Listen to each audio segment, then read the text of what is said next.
السلام علیکم ورحمۃ اللہ وبرکاتہ۔ بسم اللہ الرحمن الرحیم، نحمد و نصلی علی رسول الکریم، اما بعد۔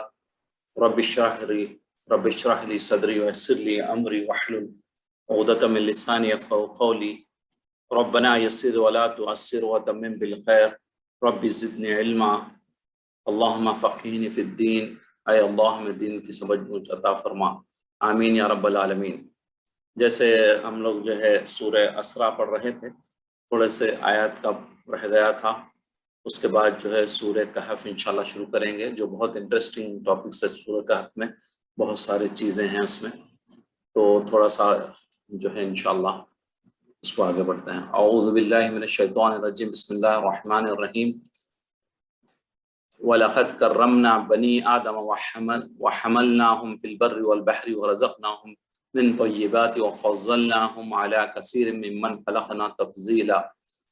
اور ہم نے بنی آدم کو عزت بخشی اور ان کو جنگل اور دریا میں سواری دی اور پاکیزہ روزی عطا کی اور اپنی بہت سی مخلوقات پر فضیلت دی، کیونکہ انسان جو ہے سب سے اللہ تعالیٰ کی جتنی مخلوقات ہیں سب سے زیادہ افضل مخلوق ہے۔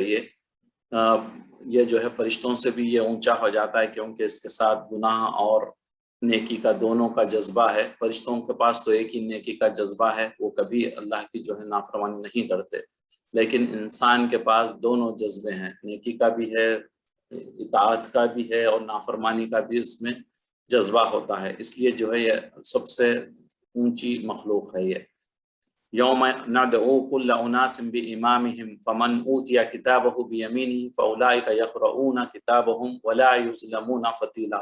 جس دن ہم سب لوگوں کو ان کے پیشواؤں کے ساتھ، ان کے اماموں کے ساتھ، ان کے بڑوں کے ساتھ جب جمع کریں گے، تو جن کے اعمال کی کتاب ان کے داہنے ہاتھ میں دے دی جائے گی۔ ہر ایک کے جو ہے جو چٹھا کیا تھا اعمال کا، جو چیزیں کی تھی، اچھے برے اعمال جو کیے تھے، وہ سب کتاب میں لکھا جا رہا ہے۔ وہ کتاب جو ہے دے دی جائے گی کہ بولیں گے کہ پڑھو اسے، اور ان پر دھاگے برابر بھی ظلم نہیں۔ اللہ تعالیٰ جو ہے نا فتیلہ کہتے ہیں، جیسے کھجور کی گٹلی کے اندر ایک باریک سا کیا کہنا چاہیے، ایک پردہ ہوتا ہے بالکل باریک، آپ کھول کے جب کھجور کو دیں گے اس کو فتیلہ کہتے ہیں، یعنی اتنا بھی اللہ تبارک و تعالیٰ کسی پر ظلم نہیں کریں گے۔ ومن کان فی ہذہ اعمی فہو فی الآخرۃ اعمی واضل سبیلا۔ اور جو شخص اس دنیا میں اندھا تھا، یعنی کہ اللہ کی اطاعت کر کے زندگی نہیں گزارا، وہ جو ہے قیامت میں بھی اندھا ہوگا، اور اس کا کوئی راستے سے وہ بہت دور چلے گا، اسے کوئی نجات نہیں ملے گی۔ وَإِن كَادُوا لَا يَسْتَفِرُّونَكَ مِنَ الْأَرْضِ لِيُخْرِجُوكَ مِنْهَا وَإِذًا لَا يَلْبَثُونَ خِلَافَكَ إِلَّا قَلِيلًا۔ اور قریب تھا کہ یہ لوگ تمہیں زمین مکہ سے پھسلا دیں تاکہ تمہیں وہاں سے جلاوطن کر دیں، اور اس وقت تمہارے پیچھے یہ بھی نہ رہتے مگر کم۔ سنت من قد ارسلنا قبلک من رسلنا ولا تجد لسنتنا تحویلا۔ جو پیغمبر ہم نے تم سے پہلے بھیجے تھے، ان کا اور ان کے بارے میں ہمارا یہی طریق تھا، یہی طریقہ اللہ کا تھا کہ اور تم ہمارے طریق میں تغیر تبدیل چینجز نہیں کر سکتے۔ جو اللہ کا تھا پہلے بھی پیغمبروں کے ساتھ وہی سلسلہ تھا، ابھی بھی وہی ہے، اس کو تم چینج نہیں کر سکتے، کیونکہ اللہ تعالیٰ کی حکمتیں ہیں اس کے ساتھ۔ اقیم الصلاۃ لدلوک الشمس الی غسق اللیل وقرآن الفجر ان قرآن الفجر کان مشہودا۔ اے محمد صلی اللہ علیہ وسلم، سورج کے ڈھلنے سے رات کے اندھیرے تک ظہر، عصر، مغرب، عشاء کی نمازیں اور صبح کو قرآن پڑھا کرو، کیونکہ صبح کے وقت قرآن پڑھنا موجب حضور ملائکہ ہے۔ یعنی کہ یہ جو ہے نا فجر کی نماز میں جو قرآن پڑھی جاتی ہے اس کو مشہودہ کہتے ہیں، فجر میں جو پڑھی جاتی ہے۔ وَمِنَ اللَّيْلِ فَتَحَجَّدْ بِهِ نَافِلَةً لَكَ عَسَىٰ أَن يَبْعَثَكَ رَبُّكَ مَقَامًا مَحْمُودًا۔ اور یہاں پہ جو تہجد کے بارے میں کہا جائے کہ اور بعض حصہ شب میں بیدار ہوا کرو، رات میں اٹھ کر جب ساری دنیا سو جاتی ہے کھڑے ہو کر کچھ اللہ کے سامنے کیا کہتے ہیں آپ اللہ سے بات کیا کرو۔ یعنی جب نماز پڑھتا ہے تو بندہ جو ہے اللہ سے بات کر رہا ہے، قرآن پڑھ رہا ہے تو اللہ سے بات ہو رہی ہے، اللہ کے سامنے سجدہ کر رہا ہے، تو یہ جو ہے نا تمہارے لیے زیادہ بہتر اور ثواب ہے، سے قریب ہے۔ خدا تم کو مقام محمود میں داخل کرے گا۔ ایک مقام ہے جو مقام محمود ہے، جو بہت اونچا مقام ہے جنت میں، اس میں داخل کرے گا۔ تو یہاں پہ جو ہے نا آپ کو دو چیزیں، ایک قرآن کا حکم ہو رہا ہے کہ قرآن پڑھو، نمازیں پڑھو، اور فجر میں جو نماز پڑھی جاتی ہے اس کو مشہودہ کہتے ہیں علماء۔ اس آیت میں اللہ رب العزت نے 5 نمازوں کا ذکر فرمایا، سورج کے زوال سے سورج کے چھپ جانے تک، رات کے چھا جانے تک، اور جو ہے سورج کے غروب زوال یعنی کہ بیچ میں جب ہوتا ہے، بعد ظہر، اس کے بعد عصر، اس کے بعد مغرب، اور اس کے بعد عشاء، کب تک؟ رات کے چھا جانے تک، تو سورج کے زوال کے بعد سے رات کے چھا جانے، پورے 4 نمازیں، پھر وہ فجر کی نماز 5 ہوگی مراد، قرآن الفجر یعنی کہ فجر کی نماز ہے۔ اللہ نے یہاں صلاۃ کے بجائے قرآن فرمایا۔ فجر کی نماز میں عام نمازوں کے بنسبت قرآن اتنا زیادہ پڑھا جاتا ہے کہ نماز کا نام ہی قرآن رکھ دیا گیا ہے، کیونکہ اس میں لمبی تلاوت ہوتی، 30 آیت سے لے کے جو ہے نا 30 آیت پڑھی جاتی ہیں، اور اس سے بڑھ کے بھی پڑھتے ہیں یا کم پڑھتے ہیں، لیکن جو ہے اس سے لیے اس کو قرآن کہا گیا ہے۔ اللہ تعالیٰ نے فرمایا کہ اے میرے پیغمبر صلی اللہ علیہ وسلم، آپ تہجد کی نماز پڑھیں۔ تہجد کے نوافل کا افضل وقت یہ ہے کہ آدمی سو جائے اور صبح اٹھ کر 8 رکعت پڑھے، یا جتنی پڑھ سکتے ہیں، 8 پڑھیں، 2 پڑھیں، اور اگر کسی کو اندیشہ ہو کہ صبح نہیں اٹھ سکتا تو عشاء کی نماز کے بعد تہجد کی نیت سے 8 رکعت پڑھ کر سو جائے۔ اگر کسی کو جو ہے نا، اسی لیے 2 رکعت علماء فرماتے ہیں کہ صلاۃ الحاجہ، صلاۃ التوبہ، صلاۃ جو ہے نا، یہ پڑھ کے اگر 2 رکعت عشاء کے بعد پڑھ لیں، اگر خدا نخواستہ آپ کی نیند بھی نہیں جاگی تو انشاءاللہ جو ہے اس کو آپ کو تہجد کا اجر ملتا ہے، لیکن نیت کر کے سونا بندہ اگر سو بھی جائے تو اللہ تعالیٰ اس کو اجر دے گا۔ وَنُنَزِّلُ مِنَ الْقُرْآنِ مَا هُوَ فِيهِ شِفَاءٌ وَرَحْمَةٌ لِّلْمُؤْمِنِينَ وَلَا يَزِيدُ الظَّالِمِينَ إِلَّا خَسَارًا، اور ہم قرآن کے ذریعے سے وہ چیز نازل کرتے ہیں جو مومنین کے لیے شفا ہے اور رحمت ہے، اور ظالموں کے حق میں تو اس سے نقصان ہی ہے۔ قرآن جو ہے نا دونوں قسم کی شفا، آپ کی روح کی بھی شفا ہے، اور جو ہے بدن آپ کے باڈی میں بھی کوئی پرابلمس ہیں تو اس کے لیے بھی شفا ہے۔ جیسے سورہ فاتحہ پڑھ کے 7 دفعہ آپ پہ دم کریں گے تو جو ہے نا آپ کے لیے وہ شفا ہے باڈی کے لیے۔ ایسی بہت ساری آیتیں ہیں جس سے جو ہے بندے کی یعنی کہ مرض سے اللہ تعالیٰ نجات جاتا ہے۔ لیس لہ من دون اللہ کاشفا، یہ بھی دعا ہے، یہ بھی آیت ہے، اس کو بھی پڑھنے سے جو ہے اللہ تعالیٰ بیماریوں سے پاک فرما دیتے ہیں، بیماری سے نجات دے دیتے ہیں۔ ربی مسنی الضر وانت ارحم الراحمین، یہ بھی ہے، یہ دعا جو ہے اس کو بھی پڑھتے ہیں بیماریوں۔ بہت ساری آیتیں ہیں جس کو پڑھا جاتا ہے جس سے شفا ملتی ہے۔ اور روح کی تو آپ کے اندر کی جو ہے انٹرنلی آپ کے پاکی ہے، وہ ہوتی ہے، آپ کو نیک عمل کرنے کے لیے طرف لے آتا ہے، اللہ کی محبت لے آتا ہے، نبی کی محبت لے کے آتا ہے، اور آخرت کا تیاری کے لیے لے آتا ہے قرآن پڑھنے سے، اور جو ہے دنیا سے نفرت، دنیا جو ہے ختم ہونے والی یہ حقیقت کو اجاگر کرتا ہے لوگوں کے دلوں میں۔ اس لیے قرآن جو ہے آپ کے دونوں شفا ہے، دونوں طریقے کی۔ وَإِذَا أَنْعَمْنَا عَلَى الْإِنسَانِ أَعْرَضَ وَنَأَى بِجَانِبِهِ وَإِذَا مَسَّهُ الشَّرُّ كَانَ يَئُوسًا، اور جب ہم انسان کو نعمت بخشتے ہیں تو رد ہو جاتا ہے، یعنی اکڑتا ہے اور پہلو پھیر لیتا ہے، اور جب اسے سختی پہنچتی تو ناامید ہو جاتا ہے۔ پہلے تو جب ملتی ہے تو جو ہے نا اکڑ کے رہتا ہے، جب اس کو کوئی چیز پہنچتی ہے تو اللہ سے منہ پھیر لیتا ہے۔ قُلْ كُلٌّ يَعْمَلُ عَلَى شَاكِلَتِهِ فَرَبُّكُمْ أَعْلَمُ بِمَنْ هُوَ أَهْدَىٰ سَبِيلًا، کہہ دو کہ ہر شخص اپنے طریق کے مطابق عمل کرتا ہے، سو تمہارا پروردگار اس شخص سے خوب واقف ہے۔ کیا ہے؟ اللہ تعالیٰ سب کو جانتا ہے کون سیدھے راستے پہ، جو سب سے زیادہ سیدھے راستے پر ہے اللہ جانتا ہے، جو ٹیڑھے راستے پہ چل رہا ہے اسے بھی اللہ تبارک تعالیٰ خوب جانتے ہیں۔ وَيَسْأَلُونَكَ عَنِ الرُّوحِ، یہاں پہ سوال کرتے تھے مشرکین کے روح کیا ہے، پوچھتے ہیں کہ روح کیا ہے۔ قُلِ الرُّوحُ مِنْ أَمْرِ رَبِّي وَمَا أُوتِيتُم مِّنَ الْعِلْمِ إِلَّا قَلِيلًا، یہاں پہ اللہ تبارک تعالیٰ فرما رہے ہیں کہ کہہ دو کہ وہ میرے پروردگار کی ایک شان ہے اور اس کا حکم ہے وہ، اور تم لوگوں کو بہت ہی کم علم ہے، تم کو اس کا علم نہیں ہے، اللہ کو اس کا علم ہے۔ روح جو ہے ایک اللہ کا حکم ہے، اللہ کا۔ مشرکین نے یہود کے بتائے ہوئے، یہود جو ہے نبی صلی اللہ علیہ وسلم سے سوالات کیا کروانے لگاتے تھے مشرکین سے، اس میں سے ایک سوال یہ بھی تھا کہ روح کے متعلق سوال کیجئے۔ روح کی تفصیل بتانے کی وجہ اللہ تعالیٰ نے فرمایا کہ اے پیغمبر، ان کو یہ نہیں بتانا کہ روح کیا چیز ہے، انہیں یہ بتانا کہ روح اللہ کا حکم ہے، امر ربی ہے۔ اس کی وجہ یہ ہے کہ ان کا دماغ اتنا نہیں تھا کہ وہ روح کو سمجھ سکیں، یعنی انسانی دماغ کے لیے یہ کافی نہیں ہے کہ وہ روح کی حکمتوں کو، روح کی چیزوں کو سمجھ سکیں، تو اسی لیے اللہ تعالیٰ نے صرف ان کو یہ کہنے کے لیے کہا کہ صرف آپ یہ کہہ دیں کہ اللہ کا حکم ہے، اللہ کے حکم سے ہی وَقَالُوا لَن نُؤْمِنَ لَكَ حَتَّى تَفْجُرَ لَنَا مِنَ الْأَرْضِ يَنبُوعًا، اور کہنے لگے کہ ہم تم پر ایمان نہیں لائیں گے جب تک کہ عجیب و غریب باتیں نہ دیکھیں گے۔ یہ جو ہے نا نبی صلی اللہ علیہ وسلم سے کہتے تھے مختلف قسم کے ہم نے پہلے بھی پڑھے ہیں، یہاں بھی پھر دوبارہ ذکر آ رہا ہے کہ ہمارے لیے زمین میں چشمہ جاری کر دو، نہر جاری کر دو، پانی کی جو ہے وہ کر دو. او تکون لک جنۃ من نخیل وعنب فتفجر الانہار خلالها تفجیرا، یا تمہارا جو ہے کھجوروں اور انگوروں کا کوئی باغ ہو اور اس کے بیچ میں نہر نکالو، بولے کہ انگور اور اس کا باغ بناؤ اور اس میں جو ہے نہر نکالو. اور تسقط السماء كما زعمت علينا كسفا او تاتي بالله والملائكه قبيلا، یا جیسا تم کہا کرتے وہ ہم پر آسمان سے ٹکڑے لا گراؤ، یعنی کہ عذاب کے لیے جو ہے اوپر سے کچھ گرا کے ہم کو مارو، خدا اور فرشتوں کو ہمارے سامنے لاؤ. اللہ اکبر. یعنی یہاں تک کہتے کہ اللہ کو ہمارے سامنے لے کے آؤ یا فرشتوں کو دکھاؤ.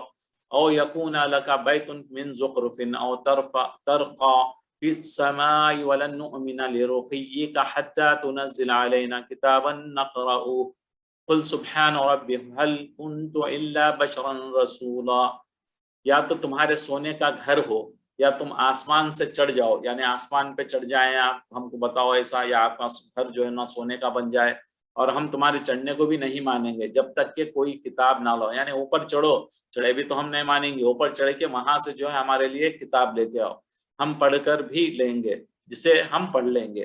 کہہ دو کہ میرا پروردگار پاک ہے. نبی صلی اللہ علیہ وسلم فرما رہے ہیں کہ بولو کہ میرا پروردگار پاک ہے، میں تو صرف ایک پیغام، نبی صلی اللہ علیہ وسلم کا کام پیغام پہنچانا ہے اللہ تبارک و تعالیٰ کا، وہ پہنچا دینے کا ہے، بقیہ کام تو اللہ کا ہے.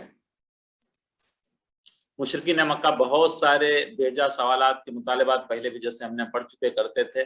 مثلا آپ زمین سے پانی کا چشمہ نکالیں، کھجور انگور کے باغات لائیں، آپ آسمان پر چڑھیں اور وہاں سے سنہری ٹکڑے لائیں، آپ آسمان سے کتاب لے کر آئیں اور بتائیں کہ کتاب لایا ہوں، تب ہم آپ پر ایمان لائیں گے. اللہ پاک نے فرمایا کہ اے پیغمبر آپ ان کو بتائیں کہ میرا اللہ پاک ہے، یہ کام میرے بس میں نہیں، میں انسان بھی ہوں اور رسول بھی ہوں، مجھ سے مطالبہ وہ کرو جو انسان کے بس میں ہو، وہ مطالبات مجھ سے نہ کرو جو انسان کے بس میں نہیں ہیں. یہ نبی صلی اللہ علیہ وسلم نے ان کو کہہ دیا تھا مشرکین مکہ کو. وَلَقَدْ آتَيْنَا موسیٰ علیہ السلام کو جو ہے نا 9 آیات بینات فَاسْأَلَ بَنِي إِسْرَائِيلَ إِذْ جَاءَهُمْ فَقَالَ لَهُ فِرْعَوْنُ إِنِّي لَأَظُنُّكَ يَا مُوسَى مَسْحُورًا، اور ہم نے موسیٰ کو 9 کھلی نشانیاں دی. تو بنی اسرائیل سے دریافت کر لو کہ جب وہ ان کے پاس آئے تو فرعون نے ان سے کہا کہ موسیٰ میں خیال کرتا ہوں کہ تم پر جادو کیا گیا ہے. یہاں پہ جو ہے حضرت موسیٰ علیہ السلام کو جو اللہ تعالیٰ نے واضح نشانیاں عطا فرمائی تھی، جیسا ہم نے پڑھے ہیں پچھلی قرآن کی آیتوں میں، ان نشان سے مراد معجزات ہیں یا احکام خداوندی بھی ہیں. آپ کو جو ہے نا جو تورات کی تختیاں دی گئی تھی وہ بھی ہوتے ہیں یا معجزات بھی ہیں. معجزات میں تو ہم نے پڑھا ہے آپ کو ایک ایسا ڈنڈا دیا تھا، ید بیضا، آپ کا ہاتھ جب جیب میں ڈالتے تھے باہر نکالتے تھے تو وہ چمکنے لگتا تھا، اور آپ کی زبان میں رک رک کے زبان چلتی تھی آپ کی. سمندر کے جب فرعون کا لشکر آ رہا تھا پیچھے تو آپ نے جب رسا ماری تو پانی میں جو ہے نا سمندر میں جو ہے نا 2 راستے بن گئے تھے، اس میں سے جو ہے موسیٰ علیہ السلام نکل گئے اور جو ہے بعد میں یہ بند ہو گیا تھا تو اس میں فرعون ڈوب گئے تھے. فرعونیوں پر ٹڈی دل کا عذاب آیا تھا، طوفان کا عذاب، کپڑوں میں جوئیں پڑ جانا، مینڈکوں کا بارش پانی عذاب، اور خون کا عذاب. اگر اس سے مراد احکام خداوندی ہیں تو یہ کیا کہتے ہیں، جو احکام جو آئے تھے اس میں شرک نہ کریں، چوری نہ کریں، زنا نہ کریں، ناحق کسی کو قتل نہ کریں، کسی بے گناہ پر جھوٹا الزام لگا کر اسے قتل یا سزا کے لیے پیش نہ کریں، جادو نہ کریں، سود نہ کھائیں، پاک دامن عورتوں پر بدکاری کا تہمت نہ لگائیں، اور میدان جہاد سے پیٹ پھیر کر نہ بھاگیں. یہ سب جو ہے نا اللہ تعالیٰ نے ان کو دیا تھا. قُلِ ادْعُوا اللَّهَ أَوِ ادْعُوا الرَّحْمَنَ أَيَّمَا تَدْعُوا فَلَهُ الْأَسْمَاءُ الْحُسْنَى وَلَا تَجْهَرْ بِصَلَاتِكَ وَلَا تُخَافِتْ بِهَا وَابْتَغِ بَيْنَ ذَلِكَ سَبِيلًا. کہہ دو کہ تم خدا کو اللہ کے نام سے پکارو یا رحمان کے نام سے پکارو، جس نام سے پکارو اس کے سب اچھے نام ہیں، اور نماز نہ بلند آواز سے پڑھو اور نہ آہستہ، بلکہ اس کے بیچ کا طریقہ اختیار کرو. یہ جو ہے نا جب اللہ کو جو ہے نا اس کے ننینو نام جیسے سب معروف ہے، سب جانتے ہیں، وہ نام سے اللہ کو پکارو، اس کے خوبصورت نام ہیں. اور دوسری آیت میں دوسرا حصہ آیت کا یہ ہے کہ اس میں جب مشرکین مکہ جب مکہ میں یہ تھے تو اس وقت جو ہے نا حالات بڑے خراب تھے، تو اس وقت جو ہے نا قرآن کو اونچی آواز پڑھنے سے منع کیا گیا تھا کہ بھائی آہستہ پڑھیں، میڈیم آواز سے پڑھیں، نہ زیادہ اونچی آواز سے پڑھیں اور نہ ہی بالکل ہلکی آواز سے پڑھیں۔ وَقُلِ الْحَمْدُ لِلَّهِ الَّذِي لَمْ يَتَّخِذْ وَلَدًا وَلَمْ يَكُنْ لَهُ شَرِيكٌ فِي الْمُلْكِ وَلَمْ يَكُنْ لَهُ وَلِيٌّ مِّنَ الذُّلِّ وَكَبِّرْهُ تَكْبِيرًا۔ کہہ دو کہ تم اللہ کو اور کہو کہ سب تعریف اللہ کی ہے، جس نے تو کسی کو بیٹا نہیں بنایا ہے اور نہ اس کی بادشاہی میں کوئی شریک ہے، اور نہ اس وجہ سے کہ وہ عاجز و ناتواں ہے، وہ کمزور بھی نہیں ہے کہ کوئی اس کا مددگار ہے، وہ کام پورے نہیں کر سکتا تو کسی کی اس کو ہیلپ کی ضرورت نہیں ہے، اور اس کو بڑا جان کر اس کی بڑائی کرتے رہو، اللہ کو بڑا مان کے اس کی بڑائی کرتے رہو۔ یہاں پہ جو ہے نا ہم ایک حدیث میں نبی صلی اللہ علیہ وسلم نے ارشاد فرمایا کہ اللہ تعالیٰ کے 99 نام ہیں، یعنی ایک کم 99 نام سے 100 جو شخص یاد کرے ان کو داخل ہوگا جنت میں۔ اللہ ان کو کیا کرے گا؟ جو ان کو یاد کرے گا وہ جنت میں جائے گا۔ نیز ان کو ورد کر کے، اور کیا ہے بعض احادیث میں یہ ہے کہ اس کے ناموں کے ساتھ اگر آپ دعا کریں تو مقبول ہوگی دعا۔ تو اس کو کیا ہے، آپ کبھی کبھی جو ہے اللہ کے ناموں کو پڑھ کر پھر دعا کریں گے تو اللہ تعالیٰ اس کو قبول کریں گے انشاءاللہ۔ یہاں مشرکین جو ہے جو بلند آواز سے قرآن پڑھنے پر گستاخی کرتے تھے، جو دوسرا حصہ ہے اس کا آیت کا، اس کے متعلق آن صلی اللہ علیہ وسلم کو ہدایت دی جاتی ہے کہ آپ اپنی جہری جو اونچی آواز میں پڑھتے ہیں اس میں قرآن نہ تو پکار کے پڑھیے جسے سن کر مشرکین خرافات بری باتیں کریں گے، بکواس کریں گے اس پہ، تو آپ کو جو ہے، اور نہ بالکل آہستہ پڑھیے، اور نمازیوں کو بھی نہ سنائی دے بلکہ دونوں کے درمیان پڑھے، جو پیچھے کھڑے ہیں اتنا آہستہ نہ پڑھیں کہ لوگوں کو سنائی نہ دے۔ تو یہ مکے میں تھی آیت، پھر بعد میں جو ہے مدینہ منورہ میں یہ حالت جو ہے چینج ہو گئے، تو پھر وہ یہ ہوگا، پہلے مکے کے وقت تھی یہ۔ اس صورت کے آخر کے تعلق سے علامہ ابن کثیر نے اپنی تفسیر میں لکھا ہے کہ نبی کریم صلی اللہ علیہ وسلم اپنے گھر کے تمام چھوٹے بڑے لوگوں کو یہ آیت سکھایا کرتے تھے، اور آپ نے اس آیت کا نام آیت العزا یعنی عزت والی آیت رکھا تھا۔ بعض آثار میں ہے کہ جس گھر میں رات کو یہ آیت پڑھی جائے گی اس گھر میں کوئی آفت یا چوری نہیں آ سکتی۔ حضرت انس رضی اللہ تعالیٰ عنہ فرماتے ہیں کہ بنی عبد المطلب میں جب کوئی بچہ، جب عبد المطلب کے جو وہاں کے لوگ رہتے تھے، اس وقت جب بچہ کوئی زبان کھلنے کے قابل ہوتا، جب زبان بات کرنے کے قابل ہوتا، تو اس کو رسول اللہ صلی اللہ علیہ وسلم یہ آیت سناتے تھے، وَقُلِ الْحَمْدُ لِلَّهِ الَّذِي لَمْ يَتَّخِذْ وَلَدًا وَلَمْ يَكُنْ لَهُ شَرِيكٌ فِي الْمُلْكِ وَلَمْ يَكُنْ لَهُ وَلِيٌّ مِّنَ الذُّلِّ وَكَبِّرْهُ تَكْبِيرًا، جو بھی ہم نے آیت پڑھی تھی اس کو سکھا دیتے تھے۔ اور حضرت ابو ہریرہ رضی اللہ عنہ فرماتے ہیں کہ ایک روز میں، یہ آیت نمبر 111 ہے سورہ اسراء کی، فرماتے ہیں کہ ایک روز میں رسول اللہ صلی اللہ علیہ وسلم کے ساتھ باہر نکلا۔ ایک صحابی فرما رہا ہے ابو ہریرہ کہ میں ایک روز آپ نبی صلی اللہ علیہ وسلم کے ساتھ باہر نکلا تو کیا ہوا کہ اس طرح کہ میرا ہاتھ آپ کے دست مبارک میں تھا، نبی صلی اللہ علیہ وسلم کے ہاتھ میں آپ کا ہاتھ تھا۔ آپ کا گزر ایک ایسے صاحب پر ہوا جو بہت ہی بری حالت تھی، بہت ہی پریشان تھے۔ آپ نے پوچھا کہ تمہارا یہ حال کیسے ہو گیا؟ اس شخص نے عرض کیا کہ بیماری اور تنگ دستی، یعنی کہ پیسے نہیں ہیں اور بیماری کی وجہ سے میرا برا حال ہو گیا ہے۔ آپ نے فرمایا کہ میں تمہیں چند کلمات بتلاتا ہوں، وہ پڑھو گے تو تمہاری بیماری اور تنگ دستی دونوں دور ہو جائیں گی۔ کیا ہے؟ بیماری بھی دور ہو جائیں گی، اور جو ہے آپ کے پیسے وغیرہ جو نہیں ہے، کمی ہے پیسوں کی، وہ بھی دور ہو جائیں گی۔ وہ کلمات کیا تھے؟ یہ تھے توکلت علی الحی الذی لا یموت الحمد للہ الذی لم یتخذ ولدا ولم یکن له شریک فی الملک ولم یکن له ولی من الذل وکبرہ تکبیرا۔ اس کے کچھ عرصے بعد پھر آپ صلی اللہ علیہ وسلم جو ہے اس طرف تشریف لے گئے تو اس کو اچھے حال میں پایا۔ آپ نے خوشی سے اظہار فرمایا، اس نے عرض کیا کہ جب سے آپ نے مجھے یہ کلمات بتلائے تھے میں اسے پابندی سے پڑھتا تھا، اسی لیے اللہ تعالیٰ جو ہے ان کو اس تکلیف سے ان کو دور کر دیا ہے۔ اب جو ہے آپ کا 15واں پارہ سورہ کہف سٹارٹ ہوتا ہے یہاں سے۔ بسم اللہ الرحمن الرحیم، الحمد للہ الذی انزل علی عبدہ الکتاب ولم یجعل له عوجا۔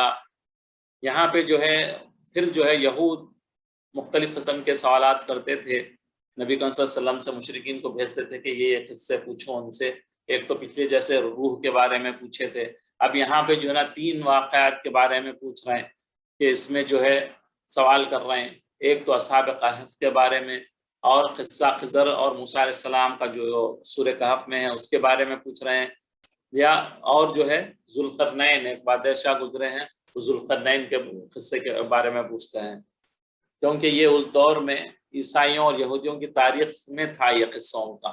وہ جب موجودہ جو مشرکین تھے ان کو اس بات کا پتہ نہیں تھا، تو اس لیے جو ہے نا یہ لوگ ان سے یہ قصے پوچھتے تھے، کہ بولتے تھے کہ بھئی یہ نبی صلی اللہ علیہ وسلم سے پوچھو کہ اگر وہ حق ہے نبی تو پھر اس کے بتا دیں گے.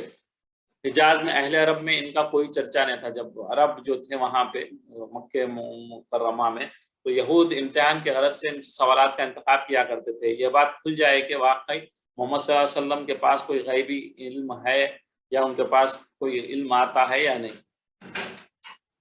تو ان کو چیک کرنے کے لیے کہتے تھے.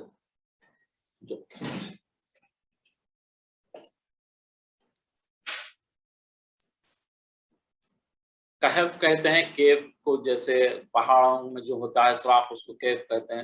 کہف کے قصے سے اہل ایمان کو سبق دیا گیا ہے کہ اگر کفار کہیں غلبہ بے پناہ ہو جائے، اور ایک مومن کو اصل یہ صورت کو بیان کرنے کا مقصد یہ ہے اللہ کا، کہ آپ کو جو ہے کبھی مومن غالب ہو جائے، اس کے اوپر جو ہے کفار آپ کے اوپر غالب ہو جائے، مومن جو ہے مغلوب ہو جائے، تو دین ایمان پر قائم رہنا مشکل ہو، تب بھی اس کو باطل کے آگے سر نہیں جھکانا چاہیے.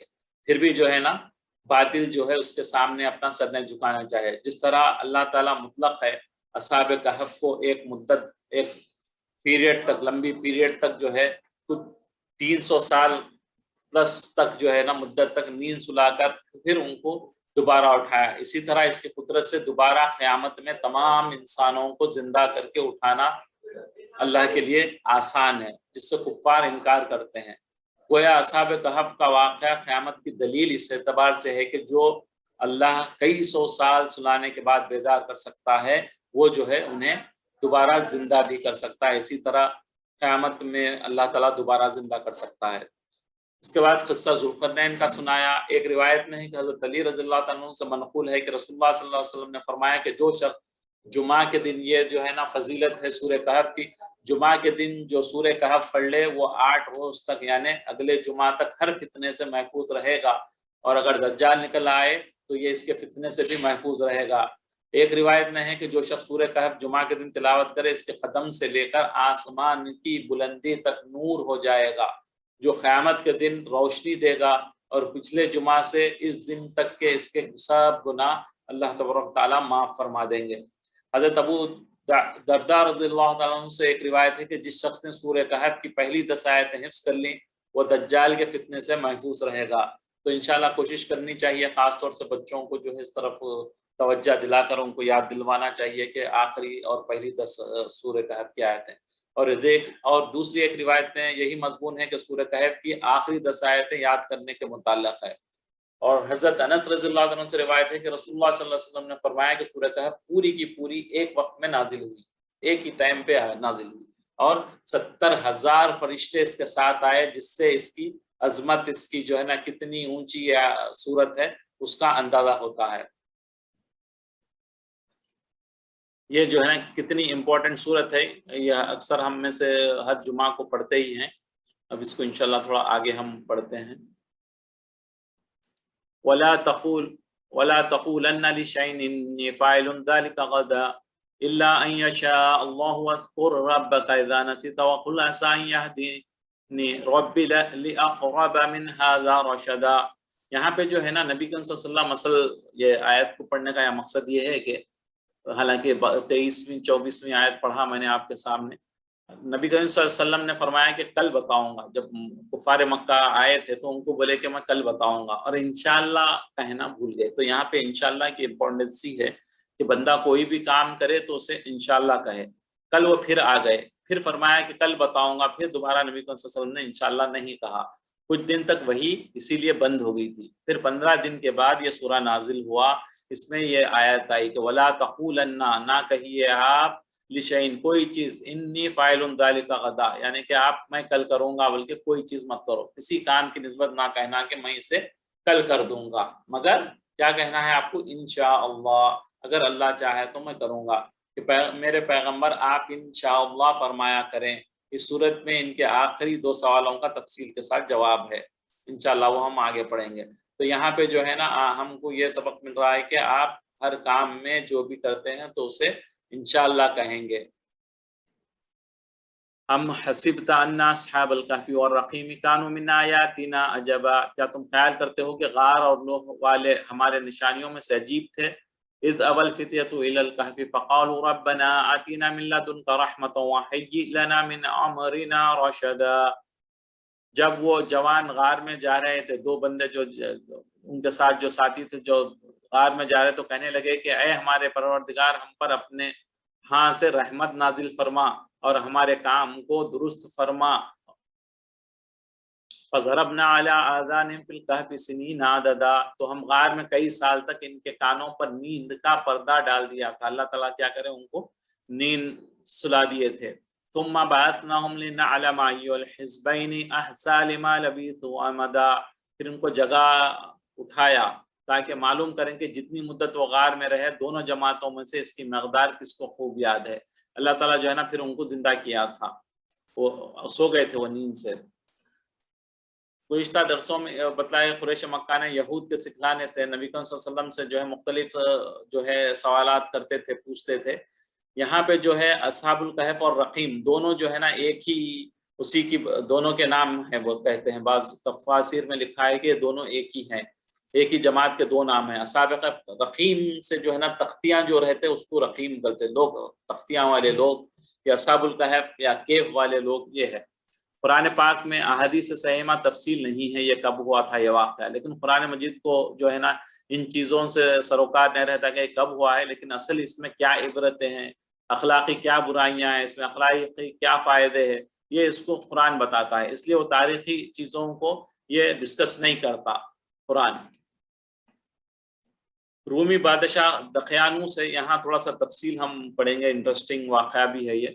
یہاں رومی شہنشاہ جو ہے قیانوس، جس کا 251 میں جو ہے عیسوی میں جو ہے نا اس نے مرا تھا، اپنے مذہب بت پرستی میں بڑا سخت تھا، یہ آئیڈلز کے پوجا میں یہ بہت بڑا تھا۔ اس وقت چند نوجوانوں کے دلوں میں جن کا تعلق عمائد کے ایریا تھا، ایک جو ہے کیا کہتے ہیں آپ کی کنٹری تھی، اس میں جو ہے وہ شاہی خاندان کنگ فیملی سے تھے وہ لوگ، اور خیال آیا کہ ایک مخلوق کی خاطر خالق کو، یعنی کہ ایک بادشاہ کے لیے ہم اللہ کو ناراض نہیں کرنا۔ ان کے دل میں جو ہے نا اللہ کی خوف آیا اور نور سے بھر گیا اللہ کی، تو انہوں کیا کرے؟ اصحاب کہف کا واقعہ بھی عجیب ہے، مگر قرآن کریم میں اس کے علاوہ بھی بہت سارے واقعات ہیں، لیکن اس میں یہ واقعہ یہاں پہ اللہ تعالیٰ بیان کر رہے ہیں جو بالکل ایک عجیب قسم کا واقعہ ہے۔ بادشاہ کے روبرو جا کر بھی انہوں نے ایمانی جرات کری، جب ان کے دل میں آیا کہ بھئی یہ اللہ ایک ہے، یہ بادشاہ کی ہم کو کیوں یہ کرنا ہے، یہ بتوں کی کیوں پوجا کرنا ہے، تو اس سے ڈر کے ہم کو کیا کرنا ہے، بلکہ وہ کیا کرے بادشاہ کے پاس گئے، اس کے سامنے رہے، ان کی جرات کا مظاہرہ کرے کہ ہم جو ہے نا، یہ جرات دیکھ کے کیا کرا، وہ بادشاہ حیرت زدہ ہو گیا کہ یہ لوگ آ کے بول رہے ہیں کہ ہم بتوں کو نہیں مانیں گے، اللہ کو مانتے۔ بادشاہ کو کچھ ان کی جوانی کا خیال آیا اور کچھ دوسرے چیزیں تھیں جو انہیں فوراً نہیں مارا، کوئی وجہ سے قتل نہ کیا، چند روز کی مہلت دی کہ وہ اپنے معاملے میں غور کریں، پھر جو ہے نا آپ دوبارہ پلٹ کے آئیں۔ انہوں نے آپس میں مشورہ کر کے یہ طے کیا کہ ایسے فتنے کے وقت جبکہ زور اور جبر کریں تو قدم جو ہے ڈگمگا نہ جائیں، کہیں ہم بہک نہ جائیں، خطرہ ہے، مناسب ہوگا کہ لوگ کے بولے کہ یہ خطرہ ہے کہ ہم جو ہے اس کے دین پر چلے نہ جائیں، تو اسی لیے کیا کرے وہ شہر کے قریب کسی پہاڑ میں چھپ گئے اور واپسی کے لیے مناسب وقت ڈھونڈ رہے تھے کہ بھائی اچھا وقت ہوگا، حالات ٹھیک ہوں گے تو واپس آئیں گے۔ آخر ان نوجوانوں نے شہر سے خاموش سے نکل کر کسی پہاڑی میں غار میں جو ہے نا پناہ لے لی۔ اپنے میں سے ایک کو مامور کیا کہ ایک کو سلیکٹ کیے، بولے کہ آپ اپنا بھیس بدل کے، اپنے کپڑے بدل کے کیا کرو، جا کے شہر میں جایا کریں تاکہ ضروریات کی چیزیں خرید کے لا سکیں، اور شہر کے حالات کیا ہیں، لوگوں کے کیا حال چال چل رہا، وہاں کے حکومت کے کیا کام چل رہے ہیں، کیا ان کے فیصلے ہیں، وہ ہم تک لا کے بتائیں۔ ان میں سے جو اس کام پر سلیکٹ تھا اس نے ایک روز اطلاع دی کہ شہر میں سرکاری طور پر ہماری تلاشی ہو رہی ہے، ہمارے جو ہے رشتہ داروں کو مجبور کیا جا رہا ہے کہ ہمیں تلاش کر کے بتائیں وہ کہاں ہیں۔ غار کے اندر یہ یہ لوگ بات کر رہے تھے، ان سبوں نے حق تعالیٰ سے فریاد کی. پھر ان لوگوں نے جب ایک دوسرے سے بات کی تو اللہ سے جو ہے نا دعا کی کہ اللہ تعالیٰ ان کی دعا قبول فرمائی اور ان کی جو پریشانی تھی، بے چینی تھی، اس کو دور کیا. پھر ان کو ایک لمبی نیند اللہ تعالیٰ سلا دیا. لکھا ہے کہ سرکاری آدمیوں نے بہت تلاش کیا، گورنمنٹ کے لوگوں نے، پتہ نہ لگا، اور وہ کچھ 300 سے زیادہ سال یہ لوگ سوتے رہے. ان کے ساتھ غار میں جاتے وقت ایک کتا بھی ان کے ساتھ تھا اور وہ غار کی دہلیز پر بیٹھ گیا، اور خواب و بیداری میں اس کا بھی انہیں جیسا حال ہوگا. وہ بھی جو ہے نا کتا بھی کیا ہوگا، وہ بھی سو گیا. 3 صدیاں یوں ہی گزر گئی، یعنی 300 ایئرز جو ہے ایسی گزر گئے.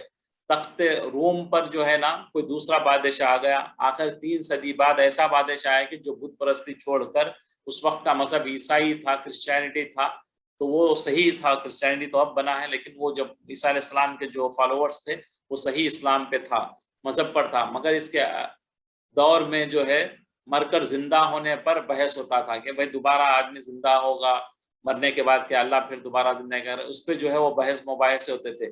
ایک جو ہے اس کا منکر تھا اور ایک جو ہے اس کا قائل تھا. اس میں جو ہے نا ایک طبقہ ہوتا تھا وہ بولتا تھا کہ مرنے کے بعد مٹی ہو گئے، ختم ہو گیا، اس کو زندہ نہیں ہوں گے. تو دوسرا بولتا تھا نہیں، دوبارہ زندہ ہوں گے. اللہ تعالیٰ سے التجا کرتا تھا کہ اس امر میں اس کی کوئی جو ہے آخرت پہ ایمان رکھتا تھا کہ اللہ تعالیٰ اسے زندہ کرے گا، تو وہ جو ہے نا دعائیں کرتے تھے، اللہ سے التجا کرتے تھے کہ یہ اس کی دلیل دکھا دے. اللہ کی قدرت کے 309 برس بعد اصحاب کہف کی آنکھ کھلی. 309 ایئرس کے بعد جو سو رہے تھے غار میں، وہ لوگ جاگے. اللہ تعالیٰ نے اتنے عرصے تک اپنی قدرت سے انہیں محفوظ رکھا. وہ کوئی ان کی خراب نہیں ہوئی، طبیعت خراب ہوئی نہ، وہ ان کا جسم میں کوئی پرابلم ہوا. اب جب جاگے تو زندگی عطا ہوئی تو انگڑائیاں لیتے ہوئے اٹھے اور آنکھیں ملتے ہوئے اٹھے، اور ایک دوسرے سے پوچھنے لگے کہ ہم کس قدر سوئے، یعنی کتنا سوئے، ایک دوسرے سے پوچھ رہے ہیں. جس وقت اصحاب کہف غار میں سوئے تھے تو آفتاب جو ہے غروب ہو رہا تھا، تو بیداری کا بھی قریب وہی وقت تھا. جب اٹھے تھے تو بھی وہ سیم ٹائم تھا، سن سیٹ ہو رہا تھا. ابھی بھی جو ہے نا سن سیٹ ہو رہا تھا، تو جب بھی اٹھے وہ لوگ. اس لیے ان میں سے کچھ کہنے لگے کہ تقریباً پورے دن ہم سو گئے. وہ بول رہے ہیں کہ وہی ہم ایک ہی دن سو گئے. مگر جب اپنے سر کے بال اور ناخن بڑھے ہوئے دیکھے تو سمجھے کہ ہم عرصے دراز تک سوئے ہیں. اس لیے کچھ کہنے لگے کہ خدا ہی کو معلوم کہ ہم کتنی دیر سوئے. اب بھوک و پیاس بھی معلوم ہوئی. پھر یہ بھی فکر تھا کہ اللہ جانے ہمارے بھاگنے کے بعد کیا فیصلہ ہوا. اس لیے اپنے میں سے ایک شہر کی طرف پھر کیا کرے، معلوم ہوا کہ کیا ہوا، بادشاہ کیا فیصلہ کیا کہ اس میں سے ایک کو پھر وہ کرے کہ بھئی تم جا کے پیسے دیے، ان کے پاس جو کوائنس وغیرہ رکھے تھے وہ پیسے دیے، بھیجا کہ بھائی سرکاری آدمیوں سے بچتے ہوئے، گورنمنٹ کے لوگوں سے بچتے ہوئے خوش، یعنی پلاننگ کے ساتھ شہر میں جاؤ اور چپکے سے کچھ خرید کے لے کے آؤ. اور یہ ہدایت کی کہ اس طرح چھپ کر جائیں کہ کسی کو معلوم نہ ہو، کہ کیونکہ یہ سمجھ رہے تھے کہ بادشاہ دقیانوس ابھی زندہ ہے اور اسی کا زمانہ چل رہا ہے. اگر وہ قابو پا جائے گا تو ہم سب کو خطر کر ڈالے گا. اس نے معلوم ہو جائے گا کہ ہم ہیں تو وہ ہم کو مار دے گا، اپنے مذہب بت پرستی پر، یا پھر مجبور کرے گا ہم کو کہ بھئی ہم اس کے مذہب میں آ جائیں. بس ایک شخص ان میں سے غار سے نکلا اور لوگوں سے بچتے ہوئے شہر کے دروازے پر آیا تو اس کی حیبت بدلی ہوئی تھی. وہ جو ہے نا جو ڈور وغیرہ تھا وہ کمپلیٹلی چینج ہو گیا تھا. 300 سال کے بعد کیسی چیزیں بدل جاتی ہیں. حیرت ہوئی کہ یہ شہر کیا ہو گیا. اسی طرح دوسرے دروازے پر گیا تو اس کا نقشہ بھی بدلا ہوا پایا. اندر داخل ہوا تو دیکھا کہ نہ وہ بازار ہے، نہ وہ آدمی ہے، نہ وہ قدیم عمارتیں ہیں، نہ وہ پہلے جیسی جو ہے نا ہلچل جیسے ٹائپ کی ہوتی تھی پرانے دور کی ویسی کوئی باقی ہے. یا تو کوئی عیسیٰ علیہ السلام کا نام لیوا نہ تھا، یا آدمی دین اور شکل و شباہ سے نیکوکار نظر آتے. یعنی کافی چیزیں وہاں پہ چینج ہو گئے تھے. ایک دکاندار سے کچھ کھانے کا سامان خریدنے کے لیے یہ کوائنز دیے.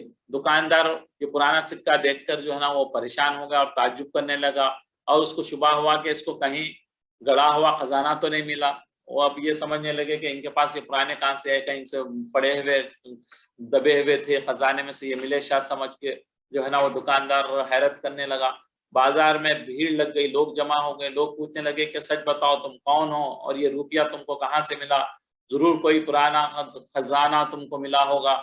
آخر نوبت یہاں تک پہنچی کہ بادشاہ کے جو اس وقت کا بادشاہ تھا وہاں تک بات پہنچی تو اس کے سامنے ان لوگوں کو پیش کرے.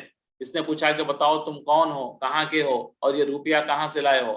آخر انہوں نے سب بات بتا دی. انہوں نے پورا قصہ بادشاہ کو بتایا دیا.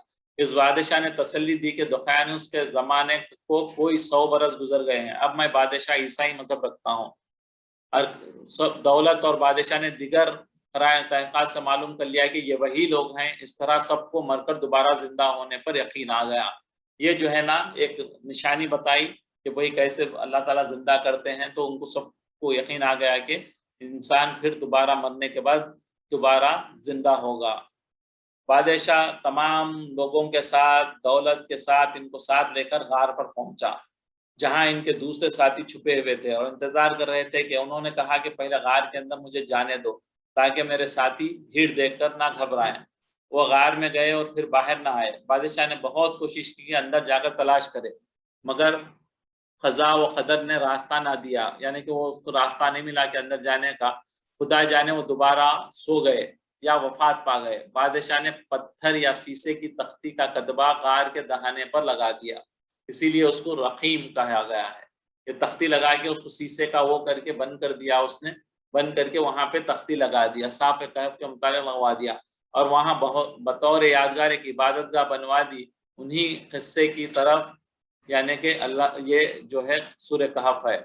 یہ تعلیم دینی مقصود ہے کہ جو شخص دنیائی زور و ستم اور کفر و شرک سے بھاگ کر اللہ تعالیٰ کی طرف رجوع کرے، اس کو سب سے پہلے اللہ سے نزول رحمت کی دعا کرنی چاہیے اور انجام بخیر ہونے کی التجا کرنا ہے۔ کبھی کسی کو کوئی ستایا جا رہا تو سب سے پہلے اللہ سے دعا کریں، پہلے رحمت کی دعا کریں، اور پھر اس کے بعد جو ہے نا خیر کے لیے انجام ان کا خیر سے ہو، بلکہ پھر یہ بھی ظاہر فرما دیا کہ جو قوم اللہ کی ہو جاتی ہے اور رو دھو کے اللہ سے دعائیں کرتی ہے تو اللہ تعالیٰ اس کی عافیت کے ساتھ اس کو جو ہے نا کامیابی عطا فرماتے ہیں۔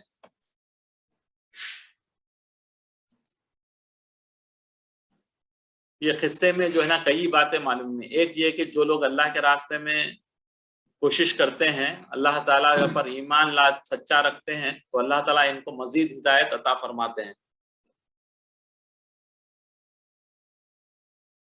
بسم اللہ الرحمن الرحیم۔ یہاں پہ اس قصے میں جو ہے نا 5 مختلف قسم کی چیزیں بتائی گئی ہیں۔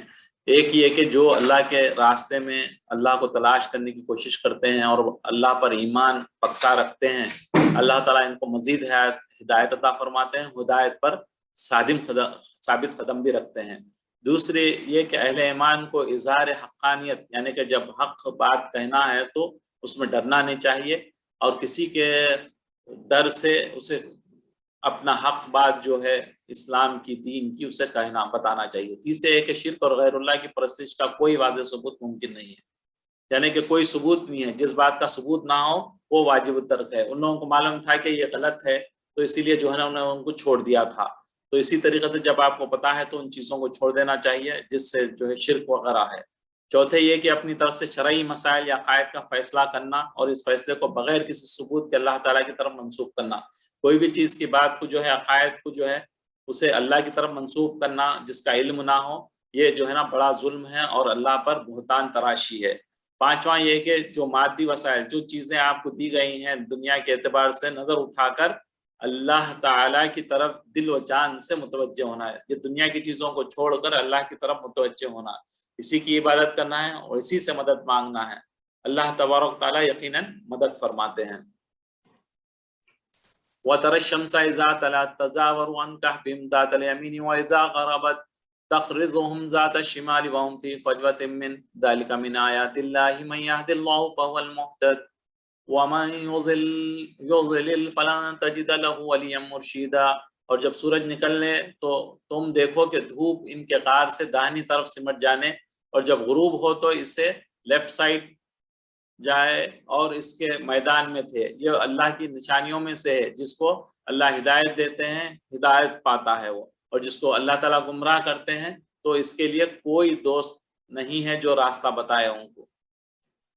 وَتَحْسَبُهُمْ أَيْقَاظًا وَهُمْ رُقُودٌ وَنُقَلِّبُهُمْ ذَاتَ الْيَمِينِ وَذَاتَ الشِّمَالِ وَقَلْبُهُمْ بَاسِطٌ ذِرَاعَيْهِ بِالْوَسِيطِ لَوِ اطَّلَعْتَ عَلَيْهِمْ لَوَلَّيْتَ مِنْهُمْ فِرَارًا وَلَا مُلِئْتَ مِنْهُمْ رُعْبًا۔ اور تم ان کو خیال کرو کہ جاگ رہے ہیں حالانکہ وہ سوتے ہیں، اور ہم ان کو دائیں اور بائیں کروٹ بدلاتے ہیں۔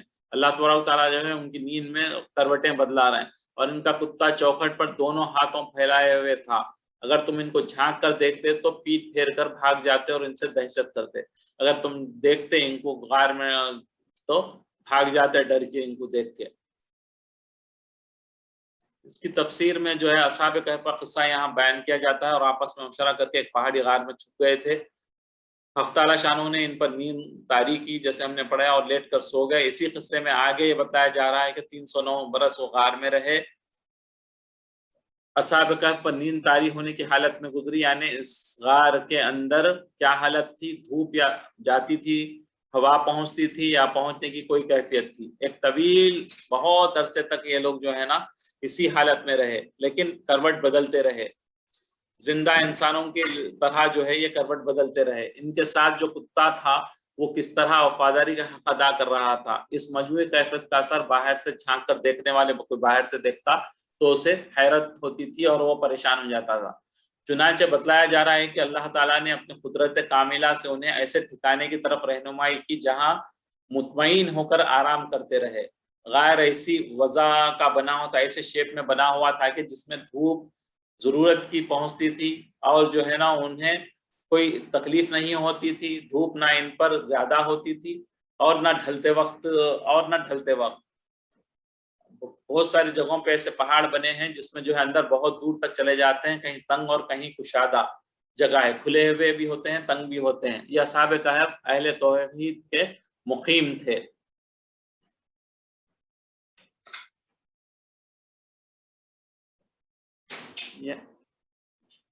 ایک حدیث میں نبی صلی اللہ علیہ وسلم کا ارشاد ہے کہ فرشتے یعنی رحمت کے فرشتے ایسے گھر میں داخل نہیں ہوتے جس گھر میں کتا ہے. یہاں پہ کتا رہنے کی بات جو ہے نا لوگوں میں کہیں شک و شبہ پیدا نہ ہو کہ کتا رکھ سکتے ہیں، تو یہ حدیث شریف یہاں لا رہے ہیں تفسیر میں کہ جو گھر میں کتا ہوتا ہے وہاں پہ رحمت کے فرشتے گھر میں داخل نہیں ہوتے. ایک اور حدیث میں حضرت علی رضی اللہ تعالیٰ سے روایت ہے کہ رسول اللہ صلی اللہ علیہ وسلم نے ارشاد فرمایا رحمت کے فرشتے اس گھر میں داخل نہیں ہوتے جس گھر میں تصویر ہو، گھر میں یعنی جاندار کی تصویر یا حاجت والا آدمی ہو یا جنبی ہو جسے نہانے کی حاجت ہو، اگر وہ نہ نہائے تو بھی جو ہے اس میں رحمت کے فرشتے نہیں جاتے. اور یعنی کہ بے طہارت آدمی جو ہوتا ہے اور یا کتا ہو گھر میں، تین چیزوں کی وجہ سے رحمت کے فرشتے نہیں آتے. یہ جو ہے نا ہم کو مان لینا واجب ہے، کیونکہ شریعت میں جب آئی ہے بات تو اس کو جیسے شریعت نے کہی ہے اس کو ہم کو کر لینا ہے. تین چیزوں کی وجہ سے رحمت کے فرشتے نہیں آتے. وَكَذَلِكَ بَعَثْنَاهُمْ لِيَتَسَاءَلُوا بَيْنَهُمْ قَالَ قَائِلٌ مِّنْهُمْ كَمْ لَبِثْتُمْ قَالُوا لَبِثْنَا يَوْمًا أَوْ بَعْضَ يَوْمٍ. یہ وہی ہو رہی ہے جو ہم نے قصہ پڑھا ہے. قَالُوا رَبُّكُمْ أَعْلَمُ بِمَا لَبِثْتُمْ فَابْعَثُوا أَحَدَكُمْ بِوَرْقِكُمْ هَٰذِهِ إِلَى الْمَدِينَةِ فَلْيَنظُرْ أَيُّهَا أَزْكَىٰ طَعَامًا فَلْيَأْتِكُمْ بِرِزْقٍ مِّنْهُ وَلْيَتَلَطَّفْ وَلَا يُشْعِرَنَّ بِكُمْ أَحَدًا. الحمدللہ آج یہاں پہ ہماری جو ہے نا آدھی قرآن اللہ تبارک و تعالیٰ کے کرم سے جو ہے پڑھ لی ہم نے، اور اس طرح ہم نے ان کو اٹھایا تاکہ آپس میں ایک دوسرے سے دریافت کیے. ہم یہ ڈیٹیل پڑھ چکے ہیں تو میں آگے بڑھ جاتا ہوں اپنے ٹائم کو بچانے کے لیے.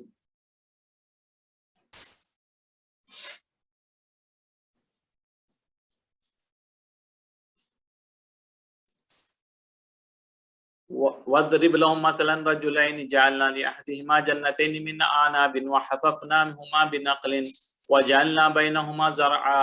یہاں پہ پھر اور ایک قصہ بیان کیا جا رہا ہے، اور ان سے دو لوگوں کا حال بیان کرو جن میں سے ایک ہم نے انگور کے 2 باغ عنایت کیے تھے اور ایک کو جو ہے نا گرد اگر کھجوروں کے درخت لگا دیے تھے اور ان کے درمیان کھیتی پیدا کر دی تھی ایک کو. کلتا الجنتین آتت اکلہا ولم تظلم منہ شیئا وفجرنا خلالہما نہرا. دونوں باغ کثرت سے پھلتے تھے، بڑے ہو رہے تھے اور اس کی پیداوار میں کسی طرح کی کمی نہ ہوتی تھی، اور دونوں میں ہم نے ایک نہر بھی جاری کر رکھی تھی. وَكَانَ لَهُ ثَمَرٌ فَقَالَ لِصَاحِبِهِ وَهُوَ يُحَاوِرُهُ وَأَنَا أَكْثَرُ مِنْكَ مَالًا وَأَعَزُّ نَفَرًا. اور اس طرح اس شخص کو ان کی پیداوار ملتی رہتی تھی.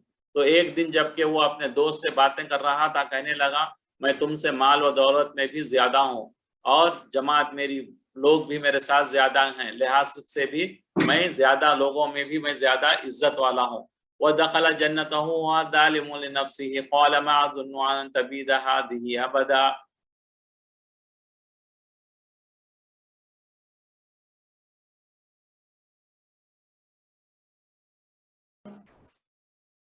اور ایسی شیخیوں سے اپنے حق میں ظلم کرتا ہوا اپنے باغ میں داخل ہوا، کہنے لگا کہ میں نہیں خیال کرتا کہ یہ باغ کبھی تباہ ہوگا۔ یہ جو ہے نا اترا رہا تھا، اللہ تعالیٰ نے اس کو نعمتیں دی، باغ میں جو ہے نا انگور کھجور کے درخت بھی تھے، اندر نہر بھی تھی، خوب جو ہے نا پیداوار ہوتی تھی، چیزیں آتی تھی، تو یہ سمجھ رہا تھا یہ اپنی اس سے آ رہی تھی، لوگوں میں بھی میری عزت ہے۔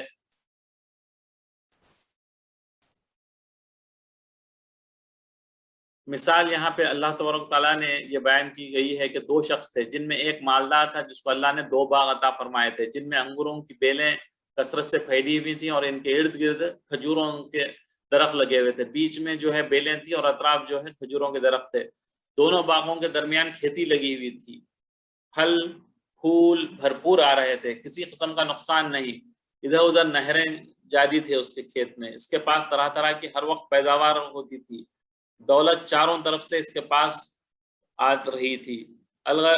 اس مالدار نے ایک دن اپنے ایک ملاقاتی ایک دوست سے بولنے لگا کہ جو ایماندار تھا، ایمان والا تھا اور غریب آدمی تھا، فخر اور عروس کرتے ہوئے کہا کہ میں مالدار میں عزت والا ہوں، اولاد بھی میری زیادہ ہے، مجھے لوگ نوکر چاکر ہیں میرے ساتھ، تجھ سے زیادہ حیثیت والا ہوں، میرے پاس کس قدر ساز و سامان ہے، میرے گرد میرے کنبے رشتہ دار والے جمع رہتے ہیں پیسے رہنے کی وجہ سے، مجھے ان کی وجہ سے کتنی عزت ملتی ہے، تو مفلس خلاش ہے، تیرے پاس کچھ بھی نہیں ہے، حقاٹ ہے ہم جیسے کہتے ہیں، وہ تجھے منہ نہیں لگاتا، پھر تجھے ایمانداری اور پرہیزگاری سے کیا حاصل ہے، تو ایمانداری کرا، غربت میں گزار رہا، تیرے کو کوئی پوچھنے والا نہیں ہے، میرے کو جو ہے نا سارے لوگ جو ہے میری عزت کرتے، میرا احترام کرتے پیسوں کی وجہ سے، تیرے پاس کیا ہے، تو ایمانداری کر کے تیرے پاس کیا ہے۔ پھر یہ مالدار اس ملاقاتی کو لے کر اپنے ایک باغ میں پہنچا، اس کے دل میں غرور بھرا ہوا تھا اور یہ نہیں معلوم تھا کہ اللہ جل شانہ کی قدرت کا انکار کر کے اپنی جان پر ظلم کر رہا ہے، اپنے پاؤں میں کلہاڑی مار رہا ہے، چنانچہ اپنے ظاہری سامان پر ایسا مست تھا، یہ باغات کو دیکھ کے اپنے دوست کو کہنے لگا کہ میری لہلاتی کھیتیاں، یہ پھلدار درخت، یہ لبریز نہریں، یہ پانی سے بھری ہوئی نہریں، سبزہ ممکن ہے کہ کبھی فنا نہ ہو جائے، میرے پاس تمام سامان موجود ہے، اب اس کو برباد کرنے والا کون ہے؟ ایک تم ہو کہ خدا کا نام لے کے برباد ہوئے اور آخرت کی جو ہے آس لگا بیٹھے ہو کہ آخرت میں کچھ ملے گا بول کے، کیسی قیامت اور کیسے حشر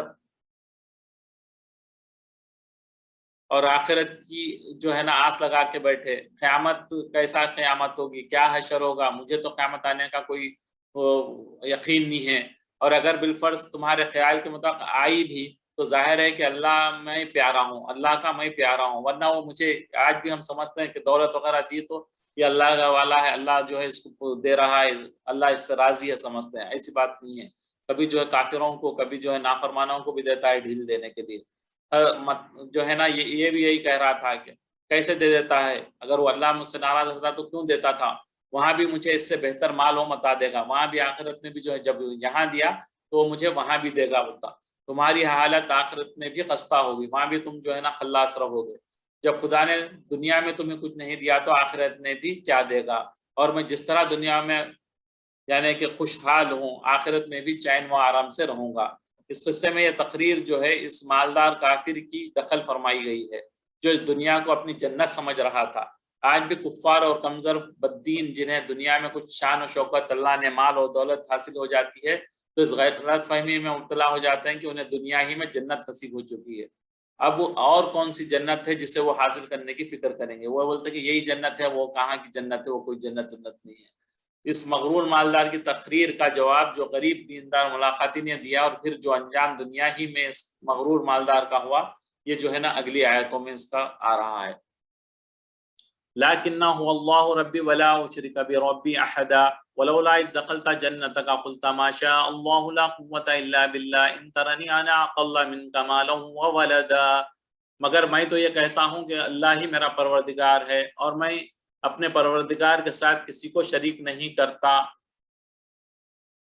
اور بھلا جب تم اپنے باغ میں داخل ہوئے تو تم نے ماشاء اللہ لا قوت الا ماشاء اللہ لا قوت الا باللہ کیوں نہ کہا، اگر تم مجھے مال اولاد میں اپنے سے کمتر دیکھتے ہو کیوں نہیں بولے تم ماشاء اللہ لا حول ولا قوت، فعسى ربي ان يؤتيني خيرا من جنتك ويرسل عليها حسبانا من السماء فتصبح صعيدا زلقا، تم تو عجب نہیں کہ میرا پروردگار مجھے تمہارے باغ سے بہتر عطا فرما دے اور اس تمہارے باغ پر آسمان سے آفت بھیج دے. وہ غریب آدمی بول رہا ہے کہ اللہ چاہے تو جو ہے تم کو باغ کو تباہ کر دے اور مجھے اس سے بہتر باغ دے دے.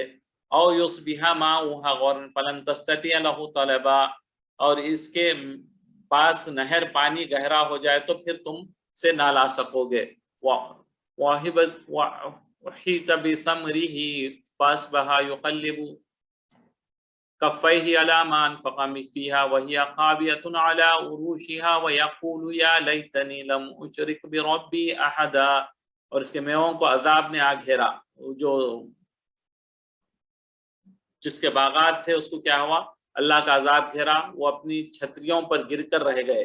تو جو مال اس نے اس پر خرچ کیا تھا اس پر حسرت سے ہاتھ ملنے لگا اور کہنے لگا کہ کاش میں اپنے پروردگار کے ساتھ کسی کو شریک نہ کرتا. وَلَمْ تَكُنْ لَهُ فِيَةٌ يَنْصُرُونَهُ مِنْ دُونِ اللَّهِ وَمَا كَانَ مُنْتَصِرًا هُنَالِكَ الْوَلَایَةُ لِلَّهِ الْحَقُّ هُوَ خَيْرٌ ثَوَابًا وَخَيْرٌ عُقْبًا.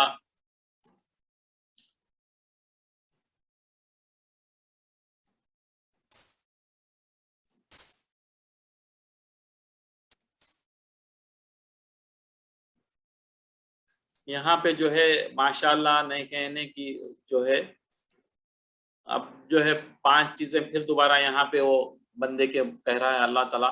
دنیا میں سے جو نعمتیں مل رہی ہیں وہ اللہ جل جانوں کی طرف سے مل رہی ہیں، اس لیے ان سے فائدہ اٹھاتے وقت اللہ تعالیٰ سے غافل نہ ہونا چاہیے اور ہر وقت اللہ کا شکر ادا کرنا چاہیے. ان کی نعمتوں کو اللہ کی نافرمانی نے نہ خرچ کرنا چاہیے. یہ ہم کو یہاں پہ یہ سبق مل رہا ہے ان آیتوں سے.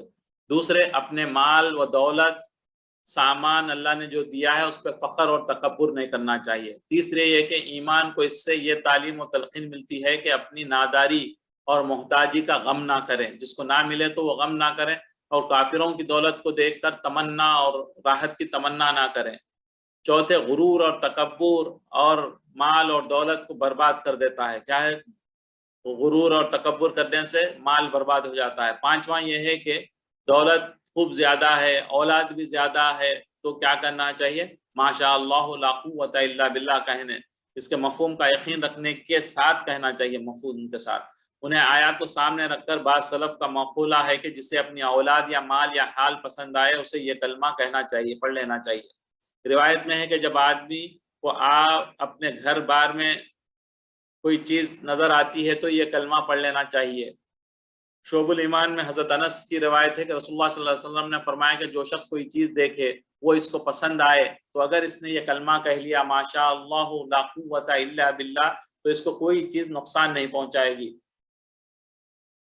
یعنی وہ پسندیدہ چیز ہمیشہ محفوظ رہے گی. باعث روایت میں ہے کہ جس نے کسی محبوب اور پسندیدہ چیز کو دیکھ کر یہ کلمہ پڑھ لیا تو اس کو نظر بد نہ ہوگی. حضرت امام مالک بن انس رضی اللہ تعالیٰ عنہ سے اپنے مکان کے دروازے پر یہ لکھا رکھا تھا ماشاء اللہ لا قوت الا باللہ. کسی نے پوچھا کہ آپ نے کیوں لکھا تو فرمایا کہ اللہ تعالیٰ کا ارشاد ہے ولولا اذ دخلت جنتک قلت ما شاء اللہ لا قوت الا باللہ. چھٹے جو ہے جیسا کہ یہاں اس مثال میں اس کافر متکبر نے اخیر میں حسرت کی، اس نے کہ بھائی میں کاش میں اللہ کو مان کے چلتا تھا تو یہ جو ہے نا میری یہ حالت نہ ہوتی تھی، حسرت ہوتی ہے. ساتھ میں یہ کہ پورے قصے سے قیامت کی حقانیت ثابت کرنا مقصود ہے. جس طرح ایک دم میں اللہ تعالیٰ روز مرہ عالم انقلاب کرتا ہے، ایک ہی دم میں جو ہے اللہ تعالیٰ چینج کر دیتا ہے کائنات کو، اس کو چینج کر دیتا ہے، تغیرات آ جاتے ہیں، اس میں تبدیلی آ جاتی ہے. اسی طرح ایک دن سارے عالم کو بھی اللہ تعالیٰ برباد کر دے گا. آگے دنیائی زندگی کی بے ثباتی کی ایک مثال دی جاتی ہے جسے بیان انشاءاللہ آگے جو ہے نا کیا ٹائم ہو رہا میں کچھ شاید بعد میں کرنا پڑے گا. چلیے تھوڑا سا 5 منٹ پڑھ کے پھر بقیہ جو ہے نیکسٹ کلاس میں کرتے ہیں. انٹرسٹنگ ہے، اس کو روک نہیں سکتے. وَاضْرِبْ لَهُمْ مَثَلَ الْحَيَاةِ الدُّنْيَا كَمَاءٍ أَنزَلْنَاهُ مِنَ السَّمَاءِ فَاخْتَلَطَ بِهِ نَبَاتُ الْأَرْضِ فَأَصْبَحَ هَشِيمًا تَذْرُوهُ الرِّيَاحُ وَكَانَ اللَّهُ عَلَى كُلِّ شَيْءٍ مُقْتَدِرًا. اور ان سے دنیا کی زندگی کی مثال بھی بیان کر دو. وہ ایسی ہے جیسے پانی جسے ہم نے آسمان سے برسایا تو اس کے ساتھ زمین کی مل گئی، زمین میں مل گئی، پھر وہ چورا چورا ہو گئی کہ ہوائیں اسے اڑاتی پھریں. اور اللہ تو ہر چیز پر قدرت رکھتا ہے. المال والبنون زینت الحیات الدنیا والباقیات الصالحات خیر عند